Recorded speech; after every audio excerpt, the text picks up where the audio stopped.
শান্তিতে নোবেলজয়ী মোহাম্মদ ইউনূস ফ্রান্সের রাজধানী প্যারিস থেকে বৃহস্পতিবার দেশে ফিরেছেন। তারপর রাত ৯টায় বঙ্গভবনে অন্তর্বর্তীকালীন সরকারের শপথ অনুষ্ঠিত হয়েছে। আমরা অভিনন্দন জানাই, সমগ্র দেশবাসী তাদের সাফল্য কামনা করছে। অনেকে জিজ্ঞাসা করেছেন এই সরকার কেমন হলো। আমি এটা নিয়ে এই এপিসোডের শেষে আলাপ করব, তার আগে কিছু জরুরি আলাপ সেরে নিই।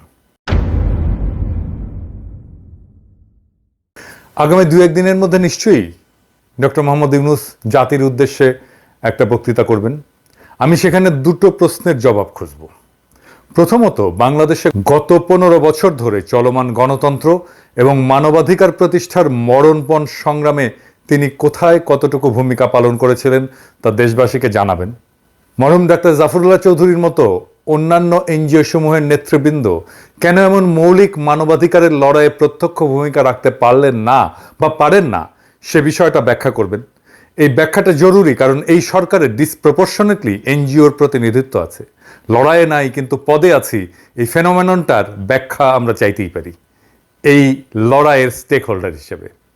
দ্বিতীয়ত, ৫ তারিখে অগাস্ট বিপ্লব সংগঠিত হওয়ার পরে ওনার ঢাকায় ফিরতে ৭২ ঘন্টা সময় কেন লাগলো, সে ব্যাপারে নিশ্চয়ই তিনি একটা গ্রহণযোগ্য ব্যাখ্যা দেবেন। কারণ যারা তার সাথে যোগাযোগ রাখছিলেন তারা প্রত্যেক দিনই বলছিলেন তিনি বিকেলে আসবেন, সন্ধ্যায় আসবেন, আবার রাতে বলেছিলেন পরের দিন সকালে আসবেন। এই সমন্বয়হীনতা কেন ঘটেছিল সেটা দেশবাসীর জানার প্রয়োজন রয়েছে।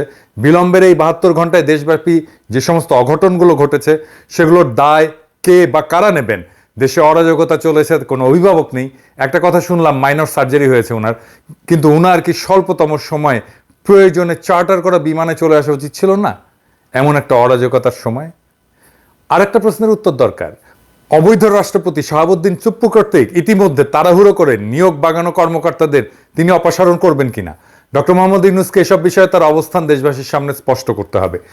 আজকের এই অন্তর্বর্তীকালীন সরকার কিভাবে গঠিত হবে সে বিষয়ে গত ৭২ ঘন্টায় যারা আলাপ আলোচনা করে সিদ্ধান্ত নিয়েছেন তাদের সিংহভাগই বিগত ফ্যাসিস্ট সরকারের নিয়োগপ্রাপ্ত কর্মকর্তা এবং কর্তা ব্যক্তি। এদের বাইরে গণ অভ্যুত্থানকারী তরুণ নেতৃত্বের অভিভাবক হিসেবে যে সমস্ত ব্যক্তি এতে যুক্ত হয়েছিলেন তারা হাসিনার হাতে ক্ষতবিক্ষত বিকৃত সংবিধানের আওতার মধ্যে থেকেই সবকিছু করার সিদ্ধান্ত নিয়েছেন, যার ন্যায্যতা এবং বৈধতা নিয়ে দেশবাসীকে কোনো কিছু অবহিত করা হয়নি। যেখানে ৭২-এর সংবিধানের মধ্যেই অন্তর্বর্তীকালীন সরকার গঠনের কোনো বিধানই নাই, সেইখানে এই অচল দলিলের মধ্যে গণ অভ্যুত্থানের বিপ্লবী আকাঙ্ক্ষাকে ঢুকিয়ে দিয়ে আইনি মারপ্যাচের ব্যাখ্যায় গলা টিপে ধরার অধিকার তাদেরকে কে দিয়েছেন? এমন পরিস্থিতিতে আমরা কখনোই অবৈধ রাষ্ট্রপতি শাহাবুদ্দিন চুপ্পুর তত্ত্বাবধানে একটা শপথ গ্রহণ কার্যক্রমকে অনুমোদন করি না। এই বিপ্লবোত্তর অন্তর্বর্তীকালীন সরকারের কখনই বঙ্গভবনে গিয়ে শপথ গ্রহণ করা উচিত হয়নি। বঙ্গভবনে গিয়ে শপথ গ্রহণ করাকে আমরা নৈতিকতা বর্জিত, আইনগতভাবে অযথার্থ এবং সদ্যমুক্ত বাংলাদেশের জন্য অশোভন বলে মনে করি। এর বিপরীতে জাতীয় শহীদ মিনারে দাঁড়িয়ে শহীদের মহান আত্মত্যাগের প্রতি বিশ্বস্ততার শপথ নিয়ে কাজ শুরু করলে ভালো হতো এবং অন্তর্বর্তীকালীন সরকারের সদস্যদের সেখানে শপথ পড়াতে পারতেন আগস্ট বিপ্লবের কোনো একজন শহীদের পিতা অথবা মাতা। আর এই গৌরবজনক অনুষ্ঠানটি হতে হতো প্রকাশ্যে খোলা আকাশের নিচে হাজার হাজার প্রতিবাদকারী শিক্ষার্থী জনতার উপস্থিতিতে। সেইটাই একজন মাঠের রাজনৈতিক কর্মী আর এনজিওর চিন্তার পার্থক্য। হাসিনা পালানোর পরে ওয়াকার সাহেব আলোচনা করলেন কাদের সাথে? আপনারা জানেন কারা আলোচনা করেছে। আমরা কি দুধ ভাত? আমরা কেউ না? এই লড়াই আমাদের অবদান নাই, আমাদের স্টেক নাই? আমরা তো মন্ত্রী মিনিস্টার হইতে চাইতেছি না, নাকি ক্ষমতার ভাগ চাইতেছি? আমাদের কথা শুনবেন এই লড়াইয়ের স্টেক হোল্ডার হিসেবে, এইটুকুই তো চাওয়া। এই সহযোদ্ধাদের কথা শোনার টাইম হয় না আপনাদের, গুরুত্ব দেন না, আর আপনারা গণমানুষের কথা শুনবেন। ঘোড়ায় তো হাসবে ভাইজান। ফরাদ ভাই খুব গুছায় বলছেন ভিডিওতে, শুনছেন এই কথাগুলো, শুনে দেখেন। আপনি যে নিজেকে একটা প্রশ্ন করেন, প্রশ্নটা এরকম যে ডক্টর ইউনূস, আমরা একটা ফ্যাসিস্ট ব্যবস্থার বিরুদ্ধে আমরা লড়েছি, ফ্যাসিস্ট শক্তির বিরুদ্ধে লড়েছি, ঠিক আছে? এই ফ্যাসিস্ট যে সংবিধান যেটা আছে, কেমন, এই সংবিধানের অধীনে তো লড়াই করিনি, আমরা গণ অভ্যুত্থান করেছি, মূলত সংবিধান বিরোধী কাজ করেছি, ঠিক আছে? এখন কি ডক্টর ইউনূস এই বিদ্যমান সংবিধানের অধীনে, এই বিদ্যমান সংবিধানের যিনি প্রেসিডেন্ট, মানে ফ্যাসিস্ট সংবিধানের যিনি প্রেসিডেন্ট, তার কাছে শপথ গ্রহণ করবেন? কেমন, এটা কি হতে পারে? এটা হতে পারে না। তাহলে আমরা আগের ভিডিওতে আমরা পরিষ্কার বলেছি এটা আসলে কিছুতেই এটা হতে পারে না। এবং সেটা হতে গেলে তারা বলছেন যে তিনি হবেন কি প্রেসিডেন্টের উপদেষ্টা, ঠিক আছে না? তিনি কিন্তু গণ অভ্যুত্থানের যিনি প্রধান তা না, কিন্তু তাকে বানানো হবে প্রেসিডেন্টের উপদেষ্টা হিসেবে। আর আমরা বলছি না, তিনি হবেন অন্তর্বর্তীকালীন সরকারের প্রধান। এবং তিনি কার প্রতিনিধি হবেন? তিনি হবেন গণ অভ্যুত্থানের জনগণের সার্বভৌম ইচ্ছার প্রতিনিধি, সকল সংবিধান সকল আইন যার অধীন। উনি খুবই গুছায় বারবার উনি বলে গেছেন, ওনার কথা শোনা হয় নাই। ফ্যাসিস্ট সরকারের নিয়োগপ্রাপ্ত অবৈধ দুর্নীতিবাদ রাষ্ট্রপতি শাহাবুদ্দিন চুপ্পু এবং সেনাপ্রধান ওয়াকারুজ্জামানের সাথে সাক্ষাৎ করে কিছু লোক হঠাৎ বিগলিত হয়ে পড়ছেন, লাজ লজ্জার মাথাকে উচ্ছ্বাস প্রকাশ করছেন। যদিও দেশবাসী ও সাধারণ মানুষ এদেরকে পতিত সরকারের দোসর, গণহত্যার জন্য দায়ী কর্মকর্তা এবং খুনি হাসিনাকে নির্বিঘ্নে পার করে দেওয়ার সহযোগী হিসেবে চিহ্নিত করছেন। বলেন দেখি, এই গণ অভ্যুত্থানে নেতৃত্ব দানকারী কিশোর তরুণ যুবকদের সংস্কার ভাবনার সাথে স্বৈরাচারের দোসর, ফ্যাসিস্টের দোসর এবং শেষ মুহূর্ত পর্যন্ত বল প্রয়োগকারী সংস্থা সেনাবাহিনী প্রধান ওয়াকারুজ্জামান আর দেশের সেরা দুর্নীতিগ্রস্ত বিচারকদের অন্যতম প্রেসিডেন্ট শাহাবুদ্দিন চুপ্পুর চিন্তা ভাবনার মিল হয় কি করে? আমি দেখতে পাচ্ছি সুশীল সমাজের একদল মানুষ অন্তর্বর্তীকালীন সরকারে ঢুকে পড়ে নিজেদের সামাজিক অবস্থানকে আরেকটু মর্যাদাপূর্ণ করে তোলার প্রতি বেশি আগ্রহী। তারাই তো মনে করছেন মরহুম প্রধান বিচারপতি শাহাবুদ্দিন আহমেদ, হাবিবুর রহমান, লতিফুর রহমানের তত্ত্বাবধায়ক সরকারের মতো এটা 3 মাস মেয়াদী একটা মসৃণ যাত্রার কার্যক্রমের মধ্যে সীমিত থাকবে। জি না, আসলে এই তত্ত্বাবধায়ক সরকারের মূল সংকটটা কি? প্র্যাকটিক্যালি বাংলাদেশ স্বাধীন হওয়ার পরে 1971 সালের 16 ডিসেম্বর মাসে দেশ পরিচালনার ক্ষেত্রে যে বিশাল চ্যালেঞ্জ সৃষ্টি হয়েছিল, বাস্তবে বর্তমান সমস্যা এর চেয়ে অনেক বড়। এর আগে কখনোই রাষ্ট্র ক্ষমতা ফেলে পলায়ন করে কেউ গভীর শূন্যতা তৈরি করেনি, আর তা বোঝার ক্ষমতা কি এই লোকগুলোর আছে? খুনি শেখ হাসিনার বসানো প্রশাসনের শীর্ষ কর্মকর্তা এবং রাষ্ট্রপতির সাথে মেলামেশা করে মুগ্ধ হয়ে যাওয়া ব্যক্তিরা কি বুঝতে পারছেন গত 15 বছরের দুঃশাসনে বাংলাদেশের সবগুলো রাষ্ট্রীয় প্রতিষ্ঠান ভেঙে চুরমার করে দিছে ফ্যাসিস্ট শেখ মুজিবের কন্যা? এইগুলাকে নতুন করে গড়ে তোলার যে বিশাল কাজ, তা কম বেশি বিপ্লবী দৃষ্টিভঙ্গি সম্পন্ন সরকার ছাড়া কেউ করতে পারবে না। আর এজন্য দরকার হবে সংশ্লিষ্ট মন্ত্রণালয়ের বিষয়ে অভিজ্ঞতা, শিক্ষা, জ্ঞান সম্পন্ন এবং বিপ্লবী চেতনা সম্পন্ন বিশেষজ্ঞদেরকে নিয়োগ দিয়ে। হাইকোর্ট এবং সুপ্রিম কোর্টের বিচারপতিরা বিগত বছরগুলোতে যে সমস্ত অপকর্ম এবং বেআইনি কাজ করছেন, এরপর বর্তমান পরিস্থিতিতে তারা আদালতে বসতে ভয় পাচ্ছেন। জনপ্রশাসনের কর্তা ব্যক্তিরা দুর্নীতি এবং অনিয়মের পাহাড় মানায় অঢেল সম্পত্তি বানানোর পরে এখন তারাও অফিস বিমুখ হয়েছেন। আর বেনজির দুর্নীতিতে ডুবে থাকা শীর্ষ 500 অপরাধী পুলিশ কর্মকর্তা পালায় যাওয়ার পর তাদের সকল পর্যায়ের অফিসার্স খালি হয়ে গেছে। এমন একটা ভয়াবহ পরিস্থিতিতে যে পরিমাণে উদ্ভাবনী শক্তি, অভিজ্ঞতা, বিপ্লবী জোশ এবং সততার জোর নিয়ে সামনে আগাইতে হবে, তেমন লোকের নাম কি আমরা উপদেষ্টা মন্ডলীতে দেখতে পাচ্ছি? না, সবাই না। কেউ কেউ আছে, কিন্তু সবাই না। আমি এই উপদেষ্টা মন্ডলী নিয়ে পরে কথা বলবো। এখন বরং দেখি প্রফেসর ইউনূসকে দ্রুত কি কি পদক্ষেপ নিতে হবে।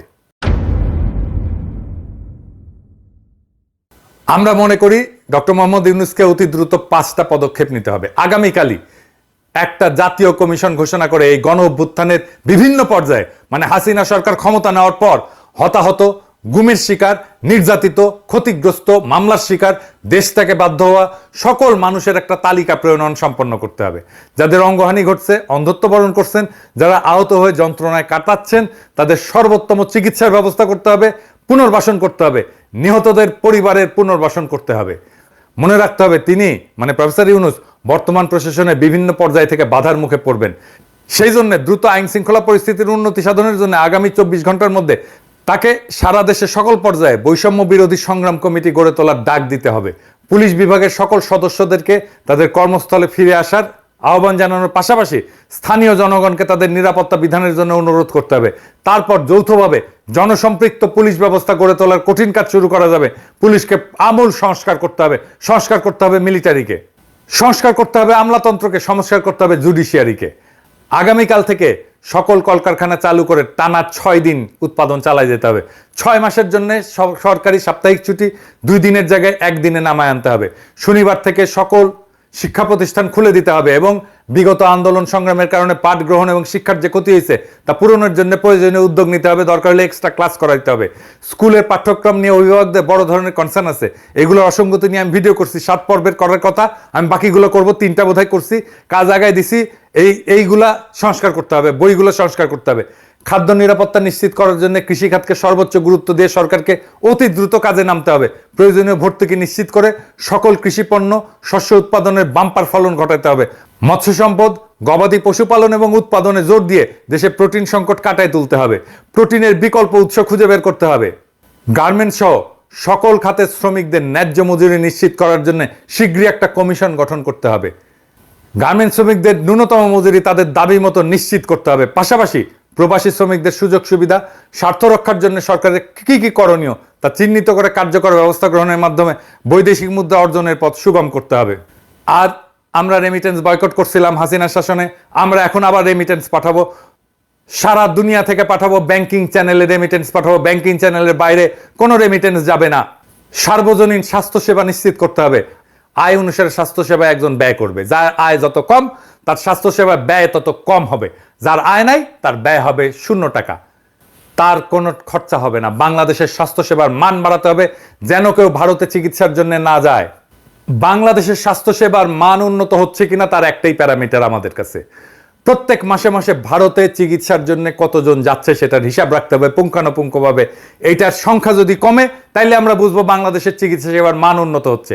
বাংলাদেশে ওয়ার্ক পারমিট ছাড়া যে সমস্ত ভারতীয় কাজ করতেছে তাদের চিহ্নিত করে বিতাড়িত করতে হবে। এবার আসেন আমরা এই অন্তর্বর্তীকালীন সরকারটাকে নিয়ে একটু দেখি। অন্তর্বর্তীকালীন সরকারে যারা আছেন তারা কেউ কিছু মনে করবেন না। অনেকে মনে করেন আমি সবার পিছে লাগি, সবার পিছে আঙুল দিই। ভাই ওইটাই আমার কাজ। আঙুল দেওয়ার লোক আছে জন্য আপনারা সোজা থাকেন, না থাকলে তো সোজা থাকবেন না। আমার সাথে কারো কোনো কিন্তু ভাই আপনাদের ব্যক্তিগত কোনো ঝামেলা নাই, কোনো শত্রুতা নাই, হ্যাঁ, আর কোনো ঈর্ষাও নাই। প্রফেসর ইউনূস নিজে জানেন আমি কি করি, উনি জানেন। হ্যাঁ, ওনাকে জিজ্ঞেস করে নিয়েন আপনারা। হ্যাঁ, তাই ওনার কাছে শুনে নিন যে আমার আদৌ আপনাদেরকে ঈর্ষা করার কোনো কারণ আছে কিনা, বুঝছেন? যাই হোক, জুলাই আগস্ট 2024 একটা বিপ্লব হয়েছে। বিপ্লবে বিজয়ীরা সরকার গঠন করছে। এই সরকারে যারা আছে তারা সবাই কি আন্দোলনের সাথে প্রত্যক্ষভাবে যুক্ত ছিল? এই আন্দোলনের স্পিরিটের সাথে অ্যালাইন্ড? এই যে দেখেন ব্রিগেডিয়ার এম সাখাওয়াত হোসেন মাত্র 11 দিন আগে কি বলছিল যে শেখ হাসিনাকে ভুল বোঝানো হয়েছে, সব খারাপ, উনি ভালো। শুনেন, উনার মুখে শুনেন। আমার মনে হয় যে মাননীয় প্রধানমন্ত্রীকে সঠিক তথ্য কেউই দেয় না, এবং উনি ওনার আশেপাশে যারা আছেন, হয়তো আমি বললে ঠিক হবে না, আমার যা মনে হয় যে তারা কোনোভাবেই ওনাকে কোনো সঠিক তথ্য দিতে চান না। তো উনি আসছেন এই তত্ত্বাবধায়ক সরকারে, তো উনি কি হাসিনার কোনো দোষ দেখতে পারবেন? হাসিনার বিচার করতে পারবেন? তো হাসিনা যদি বিচার করতে পারবেন তখন তো বলতে পারলেন না কেন? আর তখন বলার যখন সাহস ছিল না, এখন আসছেন কেন? ওই তো বুঝ শুনছি উনারে নাকি আর্মি ঢুকাইছে, আর্মির কোটায় আসছেন উনি। আচ্ছা, এই যে দেখেন শারমিন মোর্শেদ খান, সারোয়ার মোর্শেদের মেয়ে, সে তো জয় বাংলার লোক, আওয়ামী অ্যাক্টিভিস্ট হিসেবে তার শুরু। মুক্তির গান দেখছেন না? এই যে এই মহিলা, উনি শারমিন মোর্শেদ। দেখেন ওই সময় স্মৃতিচারণ করতেছে জয় বাংলার গান দিয়ে। গানটা শোনান, রিটেশ সাহেব না শোনান। বোমারু বিমান মেশিন গান তুচ্ছ করে কামান, কদম কদম এগিয়ে চলেছে গাহি বাংলার গান, জয় বাংলার গান। আরে যে ডামি ইলেকশনের আগে সে কইতেছে যে আমাদের ইলেকশন কমিশনের আর সরকারের ঢালাও সমালোচনা করা উচিত না। ওনার নিজের মুখে শুনেন, শুনুন। দেখুন, আমার খারাপ লাগছে কোন জিনিসটা জানেন? ওরা যাই করছে সেটাকেই আমরা সমালোচনা করছি, এটাও কিন্তু একটু দুঃখজনক। ইসি যা করছে, হ্যাঁ, আচ্ছা ইসি যা করছে, ইসি যা করছে বা সরকার যা করছে, আমরা প্রতিটা জিনিসই তো একটা সমালোচনার চোখ দিয়ে দেখছি, এবং সেটাও কিন্তু একদিক দিয়ে দুঃখজনক। আরে যে বিধানচন্দ্র রায়, উনি ছাত্র ইউনিয়ন করতেন, আমাদের খুবই ঘনিষ্ঠ, আমাদের বড় ভাই। এখন আওয়ামী লীগ করেন, প্রগতি লেখক সংঘ করতেন, জাতীয় মনোরোগ ইনস্টিটিউটের পরিচালক ছিলেন। ওনারা তো এমনি এমনি হাসিনা পরিচালক বানায় নাই, তাই না? এটা তো উনি তো ইন্ডিয়া কোটায় আসছেন। যাই হোক, ও কিন্তু লেখালেখি করেন, বেশ কিছু ভালো বই লিখছেন দর্শন নিয়ে, বিশেষ করে ফ্রয়েড নিয়ে ওনার ভালো লেখা আছে। কিন্তু ওই যে কমিউনিস্ট কুরকুরে নিয়ে আসেন, সিপিবিতেও ছিলেন। তাই একটা বইয়ের নাম হচ্ছে যে দান্দিক বস্তুবাদের আলোকে ফ্রয়েড, এরকম আর কি। হ্যাঁ, এক্স্যাক্ট নামটা মনে নাই, এইরকমই নাম হবে আর কি। পড়তে গেছিলাম, পড়তে পারিনি, ভালো লাগে নাই আর কি, কিছু হয় নাই। যাই হোক, উনি বীরঞ্জন রায় নামে লেখেন, ভালো মানুষ, কিন্তু উনি খুবই ভালো মানুষ, লেখাপড়া করা মানুষ, আমাকে অনেক স্নেহ করতেন। এখন করেন কিনা জানি না। খুবই সফট মানুষ, খুবই নরম মানুষ, খুবই নরম করে কথা বলে, কিন্তু চেতনা শিবিরের লোক। এই তো 3জন খাস চেতনা শিবিরের লোক দেখাই দিলাম, ঢুকাইলেন তো কোন যুক্তিতে? আবার দেখেন আসিফ নজরুল ভাই, রেজওয়ান হাসান, আসিফ নজরুল ভাই আমার কিন্তু ঝাড়ছে, আমি রেজওয়ান হাসানের কবে নাকি ঝাড়ছিলাম। যাই হোক, মাইন্ড করেন না আবার। শুভ্র ভাই, হাসান আরিফ, 4 জনই তো আইনজীবী, 16 জনের মধ্যে 4 জন হচ্ছেন আইনজীবী, 25%, ডিসপ্রপোর্শনেটলি হাই। ডাইভার্সিটি আছে, কোনো ডাইভার্সিটি নাই। তো এটা কি হয়েছে? প্রফেসর ইউনূস তো ডাইভার্সিটির লোক, আর এইখানে কোনো ডাইভার্সিটি নাই। উনার মন্ত্রিসভায়, উনার উপদেষ্টা মন্ডলীতে ডাইভার্সিটি নাই, 4 জন আইনজীবী।